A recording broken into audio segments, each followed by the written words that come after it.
di dapur. Oh ya? Kamu terus di dapur saja. Oh berarti gue nggak salah ya? Benar. Gue juga ngeliat di komen Iya, benar. di dapur mulu nih Betul, istri. betul, Pak Haji, Gimana betul. mau ML? Jadi Hari- akhirnya suaminya bosan. Iya benar, iya. Betul? Iya. Wow. Benar, iya. Mau ngajak itu, aduh, Males. kasihan dia lagi. Iya repot. lagi di dapur. Gitu. Bau bawang. Minyak. Bau minyak goreng. Hobinya di dapur. aja. Hobinya memang di dapur, Pak Haji. Masak. Tapi Iya, masakin tamunya dia. Oh. Ya. Alasan yang luar biasa. Iya, Ji. Alhamdulillah. Jadi teman-teman saya. Berarti kalau kita ke NTT Ibu masakin buat kita Haji Siap. Marco ini Insya ya. Allah, Tim insya ya. Allah. Siap. Tim berlima Siap, ya. Pak Haji. Insya Siap, Pak Allah. Haji. Ya, saya ke Siap. NTT ya. Siap. Iya, iya, Siap, iya, iya. iya. Cari kuda Pak Haji. Iya. Cari kuda Iya, bisa. ke Pulau Sumbawa. Terus iya, Sumbawa kecil, Ji. Di mana ya kudanya banyak di mana?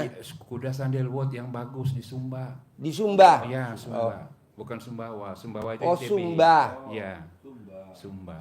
Itu tinggi, besar, putih, bagus pokoknya. Iya.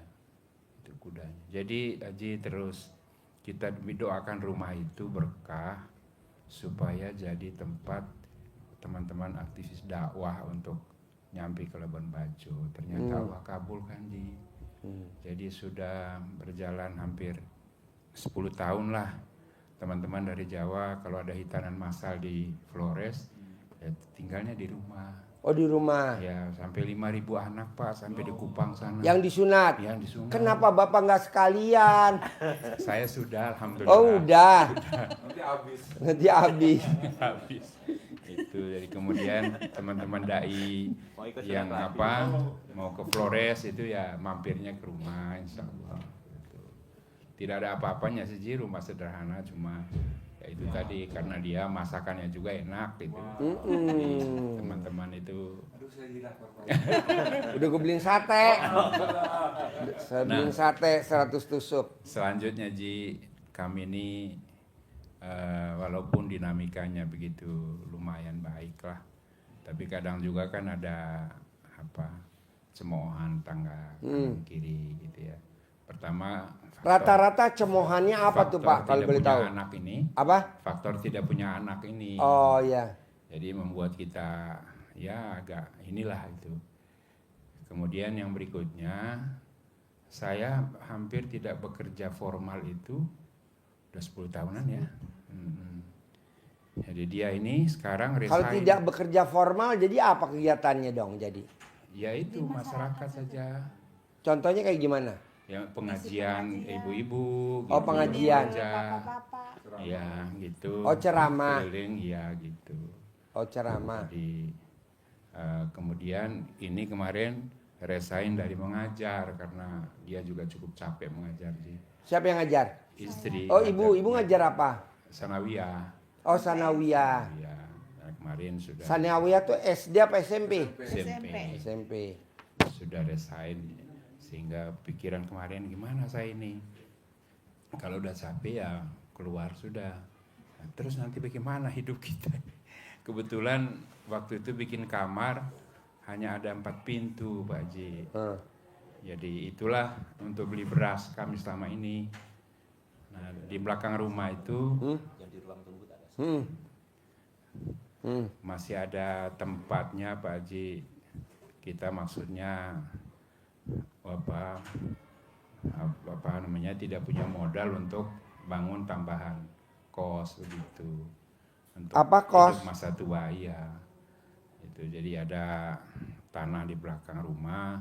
Kira-kira kalau dibangun 2 lantai gitu sekitar 8 kamar lah. Kamar 4 kamar di bawah, 4 kamar di atas ya. Di sampingnya masih ada 10 kamar. iya. Kita rencana kalau misalnya ada modal itu buat 2 ruko gitu depannya, belakangnya kos-kosan gitu, kamar. Nah, ini mungkin ada jalannya supaya kami bisa dapat modal gitu Pak Haji. Itu. Ini Bapak maksain hari ini ke RDAY dari NTT apa hajat utamanya yang utama? Saya harus sembuh, Pak Sembuh. Haji. Sembuh. Ginjal kan. Ginjal. Oh ya, gampang, Pak. Cuci darah ini supaya Ya, tidak- gampang banget. Iya. Jadi caranya, ibu bangun tidur pagi sebelum pipis, usahain jangan pipis dulu, bangun tidur yang pertama. Terserah mau bangun yang jam berapa. Pokoknya yang pertama, cebok alat kelamin ibu pakai air bersih. Pakai aqua, galon boleh. Cebok, airnya ditampung di ember atau di baskom. Nah, air cebokannya itu buat minum bikin teh Bapak. Nih air cebokannya buat bikin teh. Nih air teh, Iya, iya. cebok. Nanti buat minum Bapak atau buat bikin kopi. Iya. Atau buat air putih, masak air putih. Minum setiap hari. Buat masak nasi. Buat masak opor, kalau masak sayur. Sayur, semua sayur masaknya pakai air cebokan alat kelamin ibu. Buat makan sekeluarga. Misalkan ada tamu sekeluarga. Bapak juga makan, ibu juga makan. Selama 60. 60 hari. Umur Bapak berapa? Baru mau 60 Desember nanti. Selama 60 hari. Nanti Bapak nggak cuci darah lagi. Badannya sehat lagi. Normal lagi. 2.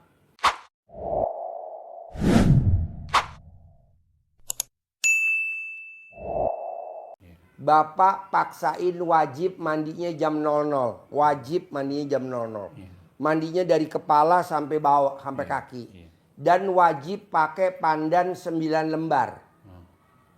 Boleh ganti kalau udah warnanya coklat. Jadi kalau habis dimandi, pandannya disimpan di kulkas biar awet. Nanti kalau mau mandi ambil lagi dari kulkas, taruh lagi di bak mandi. di bak mandi lagi. 9 lembar, harus 9 lembar. Diikat karet. Ditaruh buat mandi. Dipanasin. Enggak dipanasin. Mandi air dingin. Air dingin boleh, air hangat boleh, yang nggak boleh air panas. Nggak boleh mandi air panas. Nanti yang ada rambutnya rontok semua. 2 ya, ingat kan? Iya. Pertama, Iya. wajib makan minum semuanya pakai air cebokan alat kelaminnya ibu istri. Istri. Iya. Kedua, mandi jam 00 wajib. Iya. Pakai pandan 9 lembar. Ketiga, ibu paksain kalau mau tidur wajib jilatin ginjalnya Bapak. Bagian ginjal mana? Dijilatin. 9 kali mau tidur, 9 kali bangun tidur. Kalau ibu jilatin. Yang kanan dan kiri Pak Haji. Ya, ginjalnya. Mau tidur 9 kali, mau tidur 9 kali bangun tidur.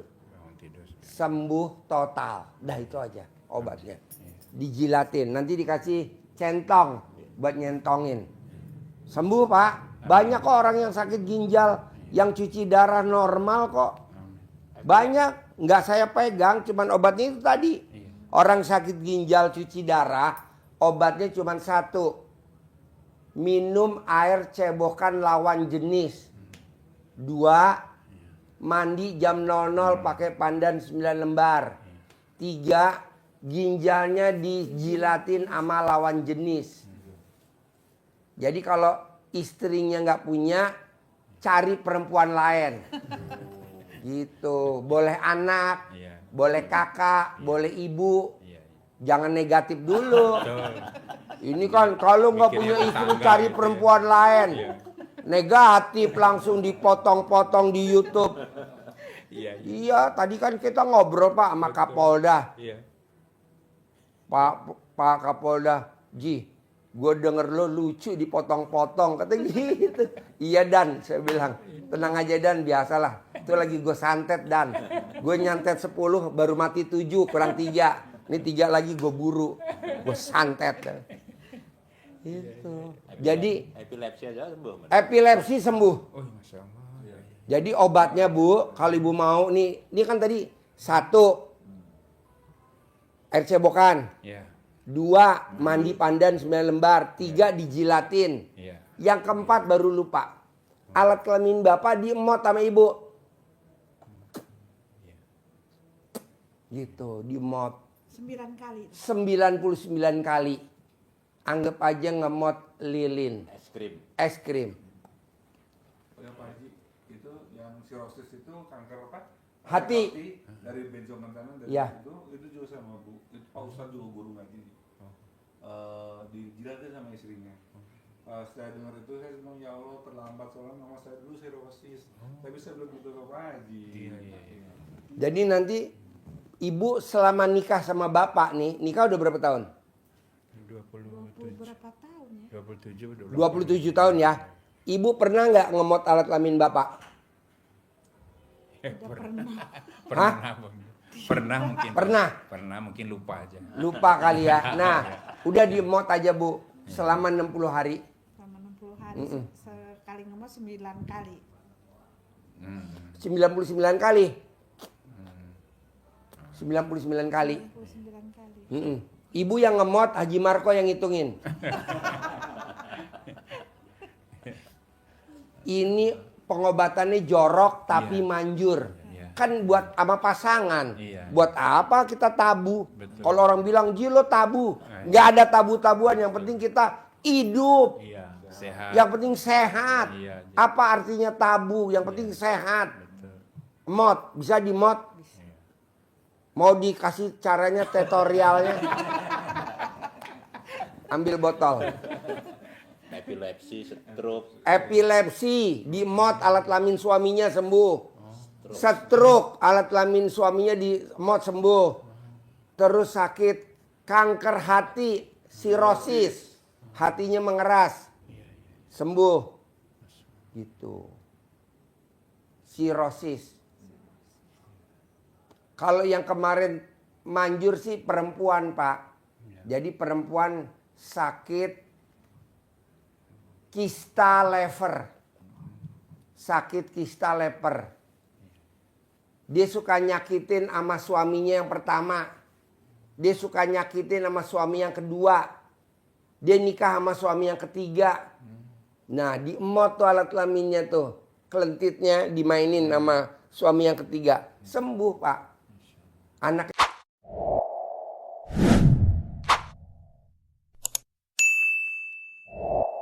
satu perempuan. Umurnya ya sekitar 30 tahunan lah. 27 tahun, 28 tahun. Sembuh, Pak. Kata dokter udah nggak ada obatnya. Namanya kista lever. Iya. Jadi di dalam hatinya ada cangkangnya. kista, iya. Sembuh di sini. Cewek. Lahir tahun 72. Sembuh. Lahir tahun 72. Sekarang umurnya panjang. Hidup sama suami yang ketiga. Sama suami yang pertama, jadi anaknya masih bayi, cerai. Anaknya umur SMP, nikah lagi. Cerai lagi, baru berapa, nikah baru setahun, cerai lagi belum setahun, baru 6 bulan. Ini sama yang suami yang ketiga udah 5 tahun kalau nggak salah. Suaminya pasien kita, istri pasien kita. Nah Bapak, jadi Ibu bisa mod? Bisa. Oke, yaudah itu apa? Ada lagi? Bikin kostum gimana? Iya, butuh modal tuh Pak Haji untuk lanjut. Kalau butuh modal Bu, wajib baca Quran 12 juz. Bapak bisa gak baca Quran 12 juz? Dari jam 00 sampai jam 6 pagi. Cair 10 miliar. Insya Allah. Bapak pernah baca Quran dari jam 00 sampai jam 6 pagi berapa juz? Selama ini prakteknya saya itu sehari, ya karena malas-malasannya itu mungkin 3 juz saja itu Ji. Ya kalau Ramadan bisa ngebut sampai 5-10 juz lah. Itu. Ini Dari jam 00 sampai jam 6 pagi. 12 ya. Ajarin cara tartil bacanya, Iya. walaupun ini guru kita. Ngajarin Ustadz. Iya, tidak Murid apa-apa. blow on. Ngajarin Ustadz. Ayo murid blow on. UII ya. Mengingatkan kembali. Benar ya. Iya. Karena saya dari UII, Pak. Oh ya? Iya. Fakultas? Kedokteran. Alhamdulillah. Iya. Anaknya dokter, Alma tiga-tiganya. mater sama Bapak. Iya. Jadi termasuk yang diceritakan Pak Haji yang epilepsi, stroke, gula darahnya juga tinggi, itu alhamdulillah di samping dia sembuh, tapi yang luar biasa, ini lebih luar biasa lagi, dia sudah bebas obat, sudah tidak minum obat lagi. Yang berikutnya baca Qur'annya bisa 12 juz. Ya. Karena memang harus kita paksa Pak, kalau di blog nggak mungkin bisa. Teorinya nggak bisa, tapi kalau kita praktekkan dengan dinikmatin itu bisa. Jadi kita bacanya harus jam 1 sudah mulai baca. Jadi yang di blog itu artinya berpikiran mana mungkin. Ajarin. Ngeblok gimana ngeblok? Ngeblok gimana ngeblok? Ajarin. Kalau pikiran ngeblok gimana ngeblok? Ngeblok itu misalnya kata Pak Haji kan harus 12 juz. Bapak udah kepikiran sama ibu dari habis sholat tahajud sampai ke jam 6 atau sampai matahari terbit. Bapak langsung bilang, ya mana mungkin itu artinya ngeblok itu. Mana mungkin saya bisa sampai 12 juz. Itu udah ngeblok dulu itu udah susah Pak. Jadi kita paksain dan dibuka bahwa ini bisa aja bisa, karena sahabat-sahabat kita juga udah bisa. Ada Bu Puri, ada Pak Dedi dan yang lain-lainnya. Apalagi Bapak kan udah biasa baca Al-Qur'annya Pak. Jadi diusahain pas malam-malam itu kita kan lagi pengen punya modal nih. Kita minta sama Allah. Jadi pasti Allah bisa saya punya uang 10 miliar. Jadi jangan diblokkan kapan ya, di mana ya, berapa ya, masa sih. Nah itu udah geblok Pak. Jadi itu udah ketutup. Jadi Bapak dibuka bahwa Bapak yakin bahwa Pasti. Bapak kabul. Pasti bisa. Pasti sembuh. Pasti sembuh. Pasti normal. Pasti Pasti nggak cuci darah. Pasti Nggak cuci darah. Pasti. Pasti nggak cuci darah. Oke, jangan ngeblok ya Pak ya. Ulangi lagi sekali lagi, anggap aja nih guru blow on. Ulangi lagi. Iya Pak. Jadi kata Pak Haji itu biasanya kalau di RDA itu dipaksain, dipaksain sedekah, paksain ibadah, bisain melakukan hal-hal yang misalnya riadoh atau apa. Nah itu di sini karena kita hajatnya maksa, karena kan nominalnya nggak sedikit. Dan kenapa Pak Haji ngasihnya yang banyak banget gitu 10 miliar? Karena Allah itu maha kaya. Dunia dan kan misalnya Pak Haji kan misalnya paksain sholat sholat qobriyah, sholat subuh itu kan Allah akan memberikan dunia dan seisinya. Itu Allah tuh maha kaya dan maha pengasih dan pemurah. Jadi kita minta yang banyak-banyak. Jadi buat Bapak jangan ngeblok. Wah udah tua begini aku nggak bisa nih mandi jam 00 dingin. Itu udah Bapak itu nggak bisa, itu udah ngeblok. Udah nutup jalan tuh ditutup sama Bapak. Tutup gitu. Mau belok ke sini kata Pak Haji blok lagi. Akhirnya nggak bisa. Jadi Bapak sama Ibu silahkan sekarang nikmati prosesnya, waktunya dan keyakinannya harus tingkat dewa. Artinya tingkat dewa itu benar-benar yakin seperti kita sholat ya, maaf ya.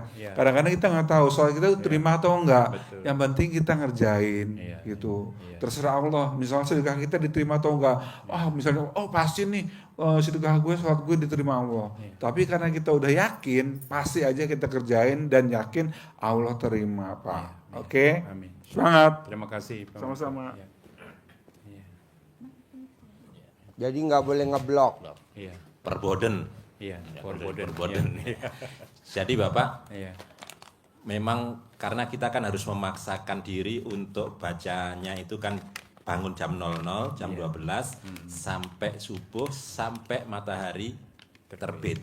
Itu batasnya. Maka energinya juga harus kita siapkan sehingga kita sebelum jam 12 harus sudah mulai istirahat. Paling tidak jam 8, setengah 9 harus sudah mulai istirahat tidur sehingga ada waktu tidur minimal 3 jam, 4 jam.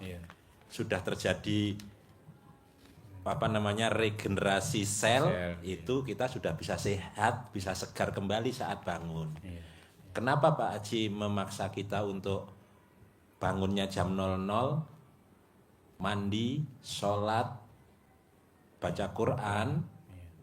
itu didasarkan pada surat Al-Muzammil, Bapak. Iya. Ya kan? Iya. Karena bangunnya kita kan disuruh bangun. Betul. Iya. Dipanggil ya ayuhal muzammil. Berselimut berarti kita sedang tidur, harus dipanggil. Kum. Nah, gitu. Bangun loh gitu. Ya, suruh bangun. Kapan bangunnya? Bukan 2/3. Bukan 2/3 malam mendekati ini, tapi kata Allah nisfahu. Pertengahan. Niswahu itu artinya pertengahan malam. Ada 2 makna. Makna hakikatnya adalah jam 12, tapi makna yang lebih luas bahwa setengahnya malam itu kita disuruh beribadah. Terus disuruh apa yang lainnya?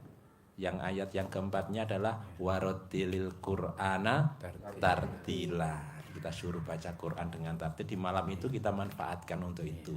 Nah, maka dengan kita seger jam 12 sampai jam 1 ini untuk sholatnya, mandi, rangkaiannya jam 1 harus sudah mulai baca 1, 2, 3, 4, 5, 6. Berarti 5 jam kena sela-sela istirahat dan sholat subuh.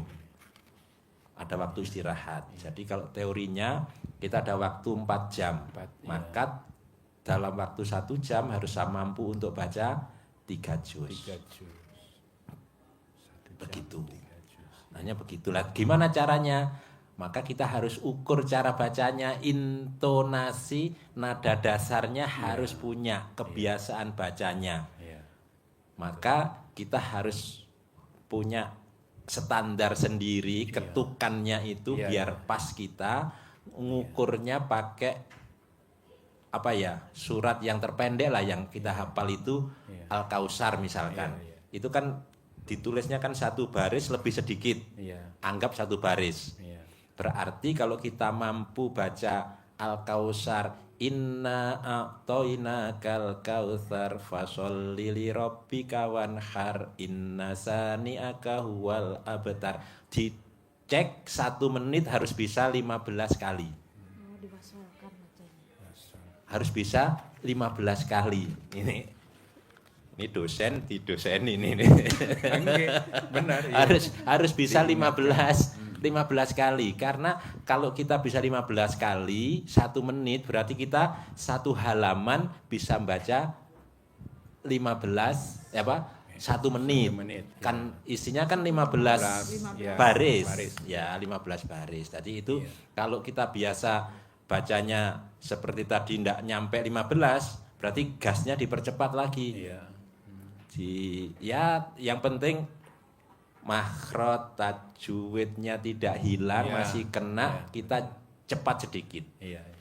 Jadi kalau dibawa ke Al-Baqarah juga kena, alif lam mim dzalikal kitabul la raiba fihi hudal lil muttaqin alladzina yu'minuna bil ghaibi wa yuqimunas sholata wa mimma razaqnahum yunfikun. Dengungnya masih, idghamnya masih kena. Nah, yang pertama, jadi harus dapat diukur dulu kecepatannya, harus dapat 15. Yang kedua, kita bacanya tidak harus full power, biar nggak cepat capek. Nanti tenaganya. Alif lam mim dzalikal kitabul la raiba fihi. Keras. Energinya habis, kita berbisik tapi masih terdengar oleh telinga kita. Alif lam mim dzalikal kitabul la raiba fihi hudal lil muttaqin alladzina yu'minuna bil ghaibi wa yuqimunas sholata wa mimma razaqnahum yunfikun. Tangannya harus juga aktif, itu strateginya. Jadi kalau dulu kita belajar di surau itu kan pakai lidi. Jadi di rumah bikin lidi pakai dari dari bambu itu kan panjang ini. Jadi nanti kalau ustadznya agak galak itu enggak ini keplak tangannya. Dikeplakkan. Iya, dikeplak tangannya. Apalagi bacanya ngelindur. Ustadznya kan ininya agak panjang. Agak panjang ini. Gitu. Jadi kita kenapa harus pakai ini, biar kita aktif. Biar cepat gini. Cepat. Nah, alif lam mim dzalikal